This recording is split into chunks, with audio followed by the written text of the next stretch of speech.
Esta mañana me da mucho gusto saludar a un experto en temas de seguridad y de ciberseguridad, porque a cuántos de nosotros no nos han o hackeado el teléfono o extorsionado o estas montadeudas. Claro, todo eso. En fin, está con nosotros Luis Miguel Dena, el CEO de Cyberblack, que es una empresa especializada en estos asuntos, y él, un experto en seguridad. Bienvenido, Luis. Muchísimas gracias, Alejandro. Gracias Encantado por de estar estar aquí con ustedes y con su auditorio. Oye, la tecnología nos facilita la vida, moderniza muchas cosas. Ahora hay cosas extraordinarias gracias a eso, pero también hace más sofisticada la delincuencia, ¿no? Sin lugar a dudas, Alejandro, hoy hay una revolución digital que no hubiésemos vivido sin esta pandemia del COVID-19. Sí.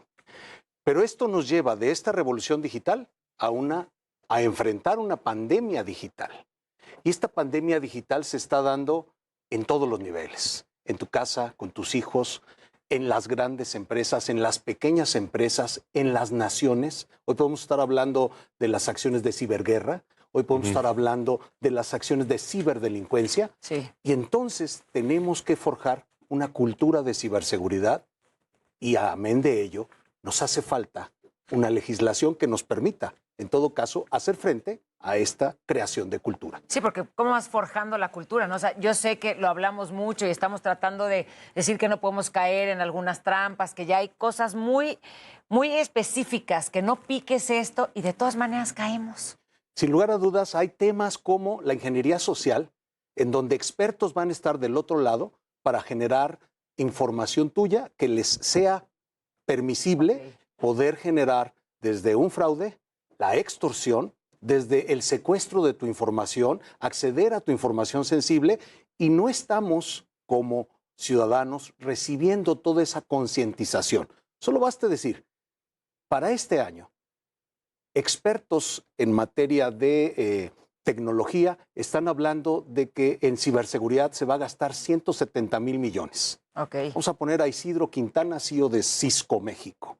Pero también la Unión Europea está, a partir del día 13 de septiembre, recibiendo una ley de resiliencia cibernética.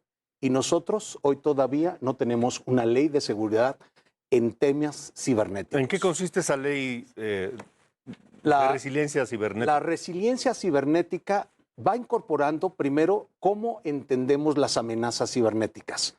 Son evolutivas. Esto quiere decir, antes teníamos una pequeña amenaza que era penetrar un correo electrónico a través de un clic. Okay. Hoy ni siquiera necesitas un clic. Pueden penetrar, en todo caso, este tipo de herramientas con las que están utilizando los hackers, los activistas, todas estas personas que están alrededor de la ciberdelincuencia, y ya están utilizando herramientas que van a penetrar a partir del 5G también a los dispositivos de IoT. Esto es Internet de las cosas.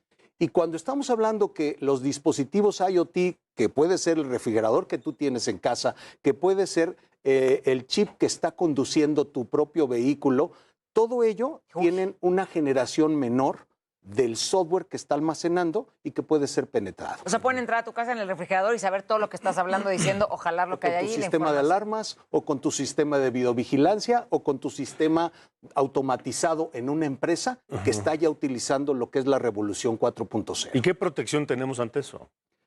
Notoriamente, si hablamos, hay tres procesos. Uno es la prevención, cosa que agradezco que ustedes están hoy promoviendo para hacerlo a través de nuestras primeras generaciones, que son los niños, no del futuro, sino los de ahora, claro. Que además pasan muchísimo más tiempo del que pasábamos nosotros jugando en la calle. Hoy ellos ocupan un porcentaje mayor. Solo baste decir, de 104 millones de personas que estamos en Internet, el ciberacoso se ha expresado para este tema en un 25%.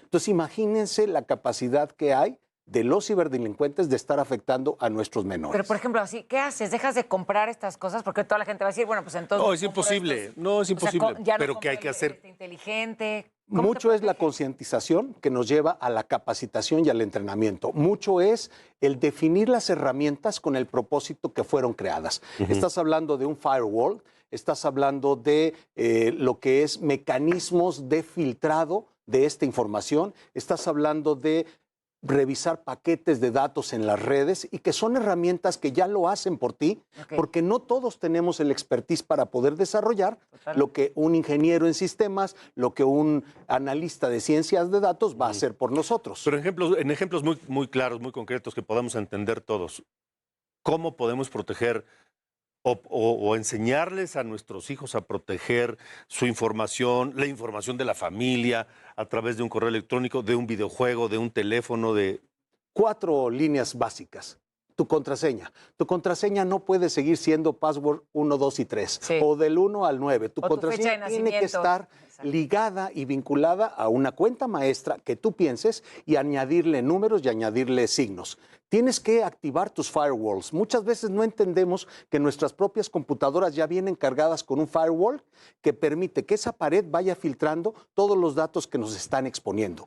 Tienes que aprender a utilizar un VPN, que es un Virtual Port Network, que te permite acceder a la nube, acceder al web, sin que tengas el riesgo. ¿Por qué? Porque vas en un tubo encriptado, llegas, comunicas, obtienes la información y tu máxima exposición se reduce. Tenemos que aprender a utilizar los códigos de autentificación de 2 factores, que lo tienen todas las redes sociales y que lo tienen la gran mayoría de las aplicaciones. Debemos ser selectivos en qué aplicación estamos utilizando el día de hoy y con qué tino de conciencia vamos a elegir las que queramos seguir aplicando en los siguientes meses. Viene una pandemia digital, la estamos enfrentando ya, pero se va a recrudecer para 2023. Y las empresas están preocupadas porque el nivel de conciencia que puede estar desarrollando de muy eficiente manera el CERT, este Centro de Respuesta a Incidentes Cibernéticos de la Guardia Nacional, no alcanza a permear a toda esta sociedad que no tiene ese interés. Entonces, medios de comunicación, personajes como ustedes que hacen posible que esto sea un comentario disgregado a toda nuestra población, nos debe llevar al primer factor, conciencia. Creemos conciencia. ¿Y todos tenemos firewalls? O sea, cada quien en su celular, ¿puedes tenerlo en todos lados para Así es. la gente que nos ve? A nivel ciudadano podemos tener el firewall en una computadora, sea la clase que sea. A nivel de un dispositivo lo podemos tener. Puedes adquirir un VPN para poder hacer esta navegación segura. Puedes establecer protocolos de cuál es la información sensible que hoy tienes, porque no toda la información es sensible, pero toda la información va a ser utilizada por los ciberdelincuentes. Hoy tu celular da una geolocalización. Imagínate tener un año de tus geolocalizaciones para poder establecer un patrón de conductas donde sabemos dónde consumes, donde sabemos a dónde te trasladas, dónde son tus áreas de recreo. Todo esto va a afectar a los ciudadanos y está afectando y a las empresas fundamentalmente. Solo hay 2 tipos de empresas, las que ya han sido hackeadas y no lo saben y las que lo serán en lo inmediato que nazcan. ¿Así de plano? En ese nivel. O sea, todo el mundo será hackeado. Claro que sí, porque hoy con la inteligencia artificial, con el manejo de la Big Data, con la capacidad que se ha creado de los que son ciberdelincuentes, no de los que son de ciberseguridad. Solo para baste decir, a nivel mundial traemos una ausencia de vacancia de 11.5 millones de personas que nos tenemos que dedicar a esto, porque hemos desarrollado muchísimos más dispositivos y no tenemos esa capacidad. No tenemos la conciencia ni la información. Muchas veces no sabemos todo lo que nos estás contando en este momento, pero el primer paso es, si tengo mi celular o mi computadora, ¿qué hago para estar protegida y que dejen de tener esta geolocalización y todo lo que yo... Es importante decirte que muchas veces ni siquiera somos conscientes de que nuestro teléfono lanza una señal a una antena y eso nos geolocaliza. Entonces, tenemos que aprender a cohabitar con la tecnología y para hacerlo, primero conciencia, herramientas de uso mucho más adecuado. Entendía yo, código de doble verificación, VPN al utilizar, activar nuestro firewall, precisamente entender que no estamos navegando solos, entender que nuestra identidad física está tan vinculada con la identidad digital, porque aunque yo no ponga nada en mis redes, si lo pone mi esposa, ya estoy en las redes, ya estoy dejando rastro, ya estoy dejando fotografía. A nivel macro, a nivel de lo que son las pequeñas y medianas empresas, hay dos opciones. La ciberseguridad administrada, que es la que hacemos, darle a estas empresas un mecanismo en donde nuestros especialistas, sin que ellos gasten, están de alguna forma protegiendo su defensa en ese territorio que es el ciberespacio. El quinto proceso de dominio en una guerra es el ciberespacio. Y segundo, la ciberseguridad, que propiamente en un centro de operaciones de esa naturaleza va a poder tener una empresa. La inversión no es la misma, pero hoy debemos de empezar por lo menos a hablar de ciberseguridad y de hacer una nueva, más bien, una ley de ciberseguridad. Es que, Luis Miguel Dena, yo creo que, no sé, corrígeme, me parece que, por ejemplo, desactivar la geolocalización te limita de muchas herramientas que te ofrecen ventajas muy importantes a través de los dispositivos hoy. Por eso decía, nuestra cohabitación con la tecnología no puede ser a razón del miedo, tiene que ser a razón del cobro de la conciencia. Yo sé que mi teléfono, le quite o no le quite la geolocalización, va a estar reportando una antena, lo permita o no lo permita. La única forma es desactivarle totalmente la batería a un teléfono.